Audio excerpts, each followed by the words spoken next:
Hi everyone, Summer here with Astariasen, and I am so excited because, okay, there's not a lot of like thrift stores or bookstores here in Casper. It's very limited.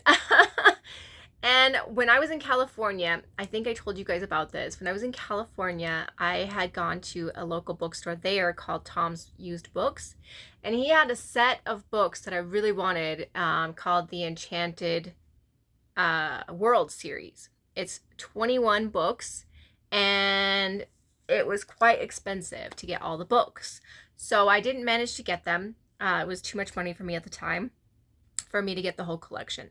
So anyways, I went ahead and I was running around with my grandmother over the weekend, and we saw this little store that happened to be open. I didn't even know it existed there. Like, apparently this little tiny store doesn't have hours. It's next to a bar off an obscure street in my hometown, which I don't even go down, okay? But I saw it from like the main street. So here's the main street, and then off to the side and down you could see the store. And it had its doors open. And me and my grandmother were getting ready to go, garage selling and thrift store shopping. So I saw a bunch of clothes and a bunch of like toys out there and stuff like that. It looked like a thrift store. So I was like, hey, Grandma, want to go there? She said, sure. So we go in, and oh my gosh. Okay. I have no words for the amount of excitement I have for this store. Okay. So I go in, and the lady like immediately almost knows me. I don't even know how or why or what happened, but it was like something clicked between us. She's this older woman, probably would be like maybe around my mother's age, in her 50s or 60s. And she runs the store. Apparently, it does not have store hours. She's very rarely open. It's very random when she is open because she travels a lot and she likes to collect things, and then she brings them to the store and sticks them up in her store. I guess she has enough money to make that work, apparently. I'm not sure. I didn't really ask. None of my business, right? But there's so much excitement about this store, okay? So you go in and it's packed. This thing is packed full of antiques and everything. It's got antique tea things, and it's got baby stuff, and it's got kid stuff, and it's got antique dolls and antique clothes and the most unusual antique stuff I've seen. And I go to thrift stores and I go to antique stores when I go to other places. Usually the antique stores are very full of furniture and the teacups, yes, and stuff like that. But this lady had a very unique blend of things. If I go in again, I'm going to record it so that I can show you guys this store because it's freaking amazing. Okay, anyway. So here's me and Grandma. We must have spent like 2 hours wandering around this little one-room store. And when I say little one-room store, it is not super big. It's like maybe as big as a normal like bigger living room kind of one-room thing. Maybe a double living room kind of thing. It's not huge. It's not even close to huge.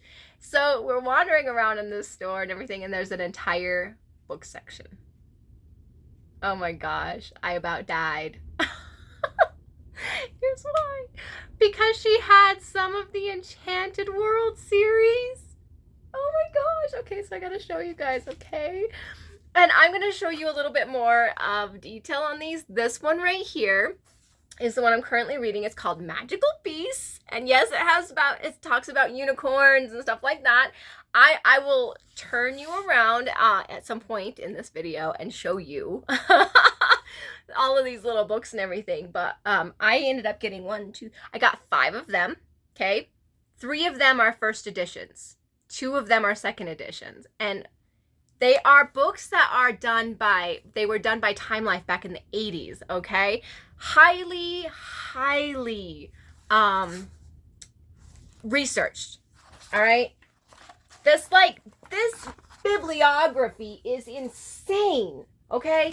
Time Life back in the day was basically this book and magazine related company that sent out stuff in the mail, and you would sign up for a subscription and you would get a new one, a new book, a new magazine or whatever in your mailbox, way back when. The reason why they no longer exist anymore is because, digital age came and kind of wiped them out, and they kind of got took over. Time Warner and Time Life still exists. It even has a website and everything, but it's not like, it only does like CDs and stuff. It's not like these books anymore. So anyways, originally, Time Life did really detailed like history books, cookbooks, DIY stuff.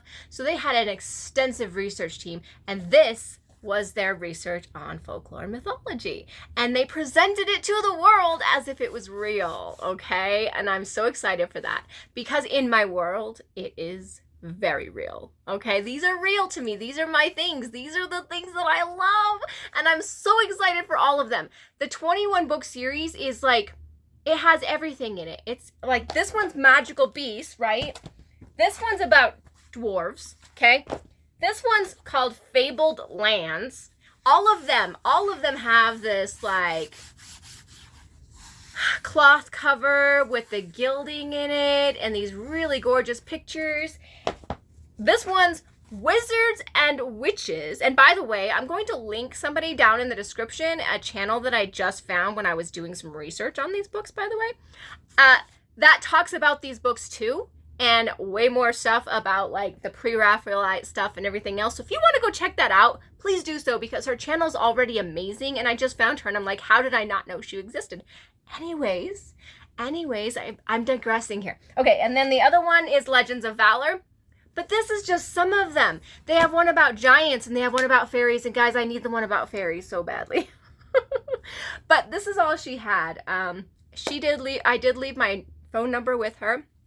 And if she comes across any more, she plans on calling me and letting me know. That way I don't have to try to find her when she's open, kind of situation. Okay, while I was there too, like, this is my favorite thing ever, honestly. Like, the excitement I have about these books is unreal. I have no words for the amount of high energy I feel with these books, okay? But I also got 2 other books that are not in that series, but they are a part of my world, right?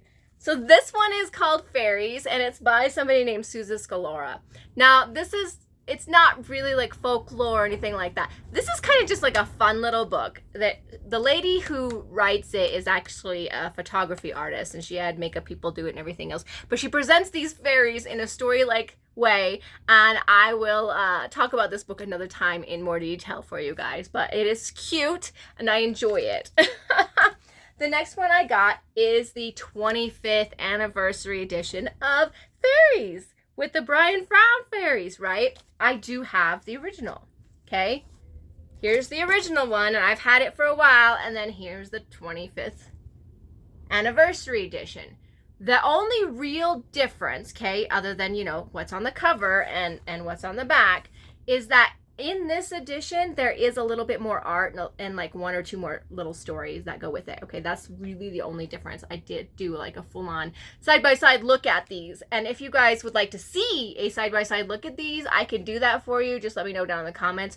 But I didn't intend on making a video out of it. But that's really the only real difference. They're just about the same, other than at the very beginning, there's a little bit extra. So that's what happened, okay? That's what I got. And I'm so excited for all of that. And I really want the whole Enchanted series. Like, I can't even express to you how much I want it, but I'm going to have to just get them piece by piece, right? And here's the even crazier part about the Enchanted series that blew my mind once I realized what in the world, right? So when I was in California, before I ever got to Tom's Used Bookstore, right? Do you remember the video that I did where I had gone into this really crazy shop in the alley that I probably shouldn't have gone in all by myself? And it had like all of these oh my gosh, the word is escaping me. Dress up things. All the Halloween costumes. That's right, costumes. Had all these costumes on one end of the store, and then the other end of the store was kind of like this weird thrift shop with just everything strung together, from clothes to books and everything. One of the books I actually looked at and almost bought, I'm not even kidding you, I almost bought it, was a vampire one in this Enchanted series. I remember looking at the book and I was drawn to it because it had this really pretty like vampire artwork on front with this gilding, and I was like, oh my gosh, what is that? So then I start looking through it and I'm like, I should get this. But ultimately I walked away without it because I was totally creeped out by this guy, for one thing. Okay, I was totally creeped out and I was so ready to go when my husband called me. And I should have grabbed it. I'm upset with myself for not grabbing it. And that was before I even knew about this series. And it was just right there, sitting right there for like $1. So I'm kicking myself for not picking the vampire one up. That's my super huge excitement that I wanted to share with you. And I'm still like buzzing from these books. Like every time I even think about them, I just start buzzing. I just love them so much already. And I'm only like 24 pages into the first book that I was reading, the Magical Beast one, and it's a lot of stuff. Like, it doesn't seem like these books are a lot, but it's a lot of stuff. Okay, I'm going to turn you around now, okay? And I'm going to show you a little bit of what's inside the book I'm currently reading. Not all of them, but the one I'm currently reading, just so you can get a feel of what's inside of them and why I'm so excited about this. And then I will let you guys go. So I hope you guys have a very great day. All right, guys, I'm on my couch and I've turned you around, so please just bear with me as I try to show you guys this. The amount of room that I have is limited, and these are kind of big books, okay? They're kind of big. They're kind of like almost as big as the Froud books. Like, it's huge, okay? So anyways, I wanted to show you a little bit of like what's inside these and kind of do like a little tiny flip through. Like I said, I'm only 24 pages in, and it is phenomenal. This story is the one that, oh gosh, is... So, there's so much. Like it looks like there's not very much in these books, but there's a lot. There is a whole lot. Let me read this down here to you. This one's talking about Crete. It says, every 9 years, Minos, king of Crete, demanded human sacrifice for his Minotaur, a savage creature, half man, half bull. One year, the city-state of Athens, which owed fealty to Crete, was ordered to supply the sacred offering. 7 youths and 7 maidens were chosen by lot. Then all the elders of Athens wept as the victims were taken away. So this is a very interesting story. I also find it very interesting that it's 7 and 7, which are fairy numbers, by the way. But it doesn't stop there. Like, it goes into that fable, and then it goes into another one, and another one, and another one. And it's not like it's exactly like structured that way, but it goes from like this Minotaur, okay, and there's nothing that tells you that it's getting out of the Minotaur. It talks about, you know, Aridna and what happens to Aridna and everything else, and then it's like right into this idea of satyrs, cheerful goatmen who haunted the Isle of Glades of Greece, had a limitless desire for mortal women. It was the satyrs, storytellers said, who rescued the Cretan princess Aridna when her Athenian lover Theseus, left her sleeping on the shores of Naxos. And the art, guys, the art is just stunning. So it just keeps going, okay? And then in the middle of that, it's got this Egyptian thing right here, this little tiny Egyptian story in the middle of that. Like it says right here, continue reading on page 23. Now, I don't really know why they put that in the middle of there, but they did. So I'm right here, okay? I'm on like, I guess I'm on 20, well, technically, I started this before I went in, and so I'm like in this section right here. But it is insane, the amount of stuff that's in this book. So I'm just doing like a quick flip through. Look at this imagery. Look at that. Oh my gosh, it's gorgeous. It says, though slain by mortal warrior's weapon, the centaur Cheiron gained new life. I don't know if that's how you actually pronounce it, and sorry if I'm butchering names. Through the vault of the heavens, he flies as the archer constellation Sagittarius, his bow forever drawn against the sparkling venom-bearing Scorpio. I love it. I'm so excited for all of this. And it's got like all these like little things down here. And the art, I mean, the art is just stunning, okay? It's just stunning. And you can hear the wind attacking my house now. Sorry. I was hoping that I would get around the wind, but I did not, apparently. So anyways, and then this one right here, the monkey god, is just in the middle of this, like, just like the Egyptian one. And suddenly we have this monkey god, almost like comic book style of a story in the middle of this with phenomenal artwork, right? And that's just fantastic, okay? And this is all still chapter 1. Now we're going into chapter 2 right here. And it's getting into, Pegasus and I think chimeras in this one.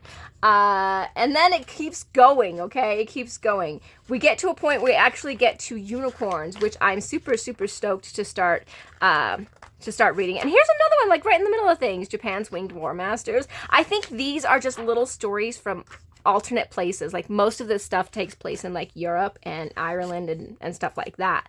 And look at all the pretty guys. I gotta own all of these books. Like it's gonna happen. This one's called The Enchanted Bestiary. So it starts off and it's got the manticore and the merman, the vegetable lamb, okay? What does the vegetable lamb say?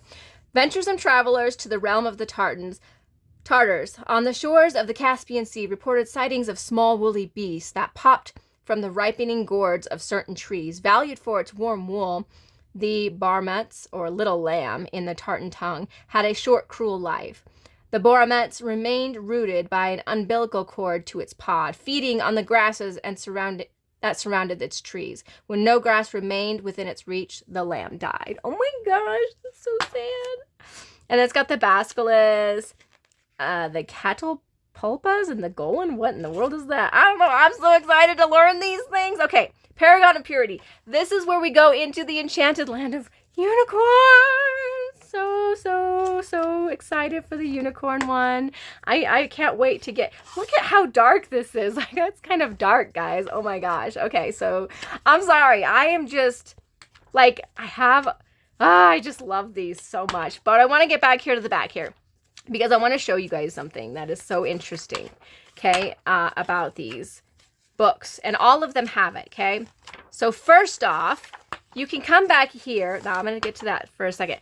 But you can come back here and it'll tell you like the original time frame that it was printed in. And then it'll tell you like right here if it's like a second printing. And see, this one was revised in 1986, but was originally printed in 1985. Okay, so that's really cool. It even has credits for all the pictures that we have in the books, which is really, really neat. And then the bibliography, like I said, extensive. You're talking about, they go into, they've did stuff with Smithsonian, all sorts of stuff, all sorts of older folklore people. And I'm not really a folklorist, but the amount of information that is in all of this, like, just astounds me. It's astounding to me, the amount of research that went into this. And it's one of those kind of books that, fairy work, this is my fairy work, guys. This is what I'm looking for when I'm going talking about fairy work, because it's more than just the folk tales, right? You're like going in deeper and you're seeing very specific things. And I love that. It's not just, the Aesop's fabled fairy tales. This is something else entirely, and I'm so excited for it. But anyways, that is what these books are, and I want all of them, okay? I just want all of them. All right. Thank you guys so much for listening and taking a look at the books with me. I really appreciate you, and I hope you guys have a very great day.